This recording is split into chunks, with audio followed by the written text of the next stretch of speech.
अस्सलाम वालेकुम नाज़रीन। इस एपिसोड के शुरू में गुनाल अर्तुगरुल से कहता है, अब गवर्नर क्रीतियस को रिहा करना और अमन माहदे पर दस्तखत करना मेरी मजबूरी है। ये रियासत का हुक्म है। ये जान ले कि मुझे भेजे गए फरमान की बिल्कुल खबर नहीं थी। मैं ये भी नहीं जानता कि उन्होंने ये फरमान क्यों भेजा है, लेकिन अब रियासत के हुक्म की इताअत करना मेरा फर्ज है।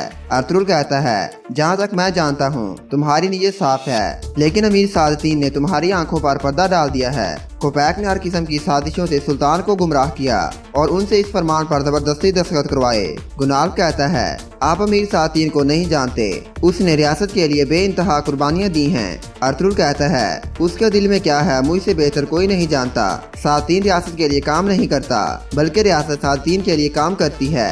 मैंने ये किला फतह किया, अब मैं मजीद खूनरेज़ी से रियासत को बचाने के लिए ये किला आपके हवाले करता हूँ। आपको इस किले की हिफाजत खून के आखिरी कतरे तक करनी होगी। अब मैं अपने कबीले के साथ सगोद जाऊंगा। गुनाल कहता है, लेकिन गवर्नर क्रीतियस आपको वहाँ सुकून से नहीं रहने देगा। अर्तुगरुल कहता है, हम किसी से नहीं डरते, गवर्नर हमारा कुछ नहीं बिगाड़ सकता। आप कोपैक के बारे में मोहतात रहना, उसकी बातों से कभी धोखा मत खाना।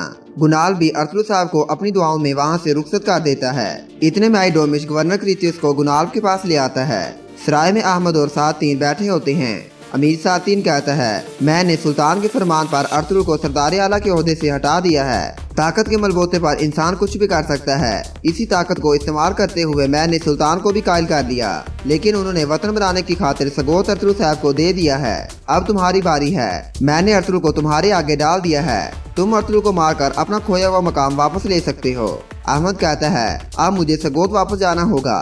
यह कहकर अहमद वहाँ से चला जाता है। किले में अर्तुगरुल अपना परचम उतार लेता है। बमसी कहता है, भाई क्या जो किला हमने फतह किया उसको ऐसे ही छोड़ देंगे? अर्तुगरुल कहता है, हत्ता कि अगर हम इस बेइंसाफी को नाहक मान लें फिर भी हम बगावत नहीं करेंगे। इंसाफ जरूर होगा। सुल्तान अब जिस हालत में आ चुके हैं उससे पता चलता है कि हमारी रियासत मेरी सोच से भी ज्यादा खतरे में है। हम सिर्फ किले या कबीले की हिफाजत करने के मजाज नहीं हैं, बल्कि रियासत की तमाम जमीनों की हिफाजत करना हमारा फर्ज है। अब सगोत में अपना परचम लहराने का वक्त आ गया है। कोपैक अच्छी तरह जानता है कि मैं सगोत से पीछे नहीं हटूंगा। अब सगोत में अपना नया आतिशदान जलाने का वक्त आ गया है। अब हमारा एक आखिरी फरीदा रह गया है और वो है कोपैक को मारना। इतने में गोंगत अंदर आ जाता है। अर्तुगरुल उसे खत देकर कहता है, इसे बगैर तखीर किए सुल्तान तक पहुंचा दो। इसे सिर्फ एक खत न समझना, बल्कि ये खत काइयों की इज्जत और हमारी रियासत की नुमाइंदगी करता है। ये खत सुल्तान के अलावा किसी और के हाथ में नहीं पहुंचना चाहिए। ये सुनकर गोंगत वहाँ से चला जाता है। किले में आइडोमिश मारिया के पास जेल में पहुंच जाता है। मारिया कहती है, मैं आपसे भीख मांगती हूँ, मुझे यहाँ से बाहर निकालो। आइडोमिश कहता है, तुम जरूर बाहर निकलोगी। उन्होंने तुम्हें बहुत सताया है, लेकिन कोपैक ने तुम पर रहम किया है। अब तुम्हें पहला फरीदा सौंपा जाएगा। तुम गवर्नर क्रीतियस के पास बेल्चिक जाओगी। वहाँ जो भी होगा तुम उस बारे में हमें आगाह करोगी। मारिया कहती है, मैं सारी मालूमात आप तक पहुँचाऊंगी। आइडोमिश कहता है, अगर तुम इसके बरअक्स कोई काम करोगी तो तुम कोपैक के गजब से बच नहीं पाओगी। जो ही अर्तुगरुल साहब अपने सिपाहियों के साथ यहाँ किले से चले जाएंगे, तुम उनको पता चले बगैर यहाँ से निकल जाना। हम तुम्हारी खबर के मुंतजिर रहेंगे। ये कहकर आइडोमिश बाहर चला जाता है। किले के सहन में अर्तुगरुल साहब अपने सिपाहियों से कहते हैं, मेरे बहादुरों, हम ये किला जिसे हमने फतह किया, जिसके लिए हमारे बहुत से सिपाही शहीद हुए, हम ये रियासत के सुपुर्द करते हैं। गुनाल और गवर्नर क्रीतियस भी खड़े ये सब देख रहे होते हैं। अर्तुगरुल कहता है, मायूसी और उदासी को कोई रास्ता मत दो। हमारी किलाइयाँ मजबूत और तलवारें तेज हैं। हम में इतनी ताकत है कि हम बाकी किले अपना हक बना सकते हैं। ये कहकर अर्तुगरुल साहब अपने सिपाहियों के साथ वहाँ से चले जाते हैं। उनके जाते ही गवर्नर क्रीतियस गुनाल से कहता है, अमीर सादतीन से आपकी वफादारी रियासत को और भी ज्यादा मजबूत बनाएगी। खुशकिस्मती से आप जैसे सरदार आला के साथ हम अमन माहदे को यकीनी बनाएंगे। गुनाल उसकी बातों का जवाब दिए बगैर वहाँ से अंदर चला जाता है। गवर्नर क्रीतियस भी अंदर आ जाता है। गुनाल कहता है, अगर अर्तुगरुल साहब रियासत के वफादार ना होते तो जहाँ उन्होंने आपको पकड़ा था वहीं आपके दो टुकड़े कर देते। फिर आइडोमिश अमन माहिदा उनके सामने रख देता है। गुनाल्फ उस अमन माहिदे पर मोहर लगाकर गवर्नर क्रीतियस को दे देता है। गवर्नर मोहर लगाने लगता है। गुनाल्फ अपना खंजर उस माहिदे पर लगाकर कहता है, जब अर्थरू साहब सगोत हिजरत कर जाएंगे, अगर तुमने उनके खिलाफ उंगली भी उठाई, मैं तुम्हें अपने पाँव तले रौंद दूंगा। ये मेरा वादा मत भूलना। कागज पर लगा ये खंजर तुम्हें मेरा वादा याद दिलाएगा। अच्छी तरह सोच लो, अगर तुमने मेरा वादा पूरा ना किया तो तुम्हारे साथ क्या होगा। फिर गुनाल्फ आइडोमिश से कहता है, गवर्नर को किले से बाहिफाजत बाहर ले जाओ। ये सुनकर वो चले जाते हैं। काई कबीले में ढोल बजता है। सब लोग जमा होकर कबीले के दाखिली रास्ते की तरफ देखने लगते हैं।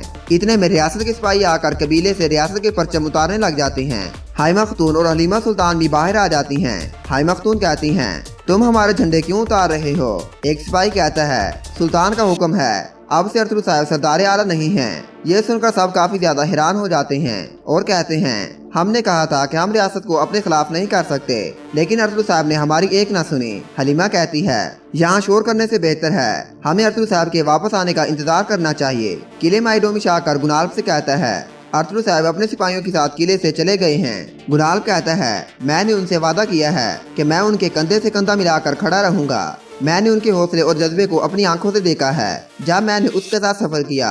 आइडोमिश कहता है, क्या आपने जो किया आपको उसके सही होने पर शक है। गुनाल्फ कहता है, जब मैंने अर्थरू को अच्छी तरह अपनी आंखों से देखा है तो फिर मेरे दिमाग में शक कैसे नहीं आ सकता।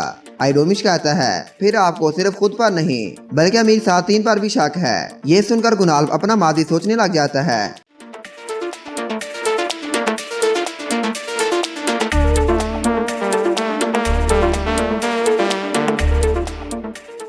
ख्याल खत्म होते ही गुनाल्फ कहता है, अमीर सातीन मेरे बाबा की जगह हैं, लेकिन मुझे डर है शायद यहाँ वो भी गलत हैं। इतने में एक सिपाही अंदर आकर कहता है, अमीर सातीन ने आपके लिए खत भेजा है। गुनाल्फ वो खत पढ़ता है जिसमें लिखा होता है कि सुल्तान और रियासत शदीद खतरे में है, जल्दी से कारवानसराय में आ जाओ। ये पढ़कर गुनाल्फ बाहर चला जाता है। उसके जाते ही आइडोमिश सिपाही से कहता है, फौरन काई कबीले में अपने सिपाही और जसूस भेजो, मुझे अर्थरू की हर हरकत की खबर चाहिए। मारिया भी बेल्ची के किले में पहुंच जाती है और गवर्नर से कहती है, अगर मैं तुर्कों के खिलाफ आपके कुछ काम आ सकूं तो मैं आपके मातहत रहकर काम करना चाहती हूं। गवर्नर कहता है, तुम्हें अब मेरे लिए कुछ करने की जरूरत नहीं, तुमने पहले ही मेरे लिए बहुत काम किया है, अब से तुम अपनी मर्जी की जिंदगी जी सकती हो। मारिया कहती है, मैं काफी वक्त से तुर्कों के दरमियान रही हूँ, मैं उनको अच्छी तरह जानती हूँ, मैं बस अपने अजीम मकसद के लिए काम करना चाहती हूँ। अर्थरू को मरना होगा, अर्थरू को सिर्फ आप ही मार सकते हैं। गवर्नर कहता है, क्या तुम आरस के बारे में कुछ जानती हो। मारिया कहती है, मुझे नहीं पता, अलबत्ता आखिरी बार उसे कोनिया लेकर गए थे। गवर्नर कहता है, आरस अर्थरू के चुंगल से भाग निकला है और अब वो मेरे मातहत है। ये सुनकर मारिया हैरान होकर कहती है, ये कैसे मुमकिन है, वो तो मेरे छोटे भाई का कातिल है। गवर्नर कहता है, अगर तुम यहाँ रहना चाहती हो तो तुम्हें इख्तिलाफात को खत्म करना होगा, तुम उसके करीब रहोगी और उसका भरोसा जीत कर मुझे उसके बारे में बाखबर रखोगी। काई कबीले में हाइमा खतून ने तमाम सरदारों को बुलाया होता है। एक सरदार कहता है, अब अर्थरू से सरदार आला का मनसब ले लिया गया है, अब हम अपनी रियासत का मुकाबला नहीं कर सकते। इस तरह तमाम सरदार हिजरत के बारे में रजामंद नहीं होते। इतने में अर्थरू साहब अंदर आ जाते हैं और कहते हैं, क्या बात है सरदारान, आप इतने परेशान क्यों हो। तमाम सरदार अपने खदशात के बारे में अर्थरू साहब को बताते हैं कि अब आप सरदार आला नहीं रहे, अब आप हिजरत के बारे में पीछे हट जाएं। अर्थरू साहब कहते हैं, तमाम इख्तियारात आर्जी होते हैं, हमारा असल मकसद अल्लाह की रजा है, हमारा रास्ता खतरनाक जरूर है लेकिन इसके आखिर में रोशनी है, हम सकोत किसी के हवाले नहीं करेंगे, चाहे इसके लिए हमें जाने भी कुर्बान करना पड़े तो हम इससे दरेग नहीं करेंगे। जो हमारे साथ चलना चाहते हैं उन्हें खुश आमदीद, और जो नहीं जाना चाहते वो जहाँ महफूज रह सकते हैं। ये सुनकर सरदारान बाहर चले जाते हैं। उनके जाने के बाद अर्थरू साहब कहते हैं, कोई भी मयूसी को अपने दिल में जगह मत दे, अगर चावदार कबीला हमसे अलग होता है तो उसमें उनका भला नहीं होगा। फिर अर्थरू दुर्गे से कहता है, अगर चावदार कबीला हिजरत नहीं करना चाहता तो तुम चावदार कबीले के सरदार के तौर पर यहाँ रहोगे। सराय में कुपैक एक लोहे की सुराख को गर्म कर रहा होता है।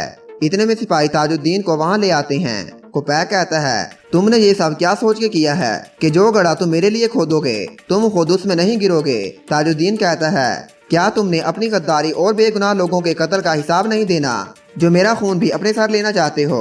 यकीनन एक बहादुर शख्स आएगा जो तुम्हारे गुनाहों की किताब को बंद कर देगा। ये सुनकर कुपैक वो गर्म सलाख उसकी गर्दन पर लगा देता है और अपने सिपाहियों से कहता है, इसे यहाँ से ले जाओ, मैं कल इसकी सजा सुनाऊंगा। ये सुनकर सिपाही उसे बाहर ले जाते हैं और यहाँ पर इस एपिसोड का इख्तिताम हो जाता है।